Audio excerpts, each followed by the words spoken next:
আমরা গতকাল পর্যন্ত আমরা 26 জনকে উদ্ধার করে এবং প্রশাসনের মাধ্যমে এটা যার যার পরিবারের কাছে আমরা হস্তান্তর করেছি। আজকে আমরা এসেছি, আমরা ফায়ার সার্ভিস, নেভি, কোস্টগার্ড এবং পুলিশের প্রশাসনের যারা আছে তারাও এখানে আছে। আমরা ফায়ার সার্ভিসের পক্ষ থেকেও আসছি।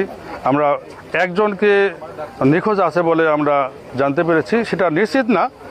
মুক্তা নামে বালিয়াকান্দির একজন মহিলা আমাকে ফোন করে জানিয়েছেন যে তার ভাই ঢাকা যাওয়ার উদ্দেশ্যে বালিয়াকান্দি বাস স্ট্যান্ডে আসছে এবং এই বাসে যাবে বলে সে জানিয়েছে যে এই বাসে যাওয়ার তার সম্ভাবনা। এরপর থেকে বাস স্ট্যান্ডে আসার পর থেকে তাকে আর খুঁজে পাওয়া যাচ্ছে না। সে তার কর্মস্থল ঢাকাতে ইটে ভাটাতে কাজ করে, সেখানে গেছে কিনা সেখানে সে খোঁজ করে দেখতেছে।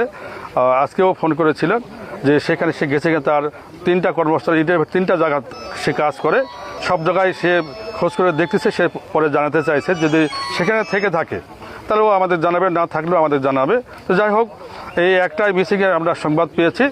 এছাড়া আমরা অধিকতর নিশ্চিত হওয়ার জন্য আমাদের প্রশাসন থেকে বলা হয়েছে, তারা এই টিএনও মহোদয়, সব টিএনও মহোদয়ের মাধ্যমে এবং ডিসি মহোদয় সব জায়গায় মাইকিং করে এটা একটা সবাইকে জানাচ্ছে যদি কেউ মিসিং থেকে থাকে তাহলে আমাদের জানানোর জন্য এটা বলেছেন।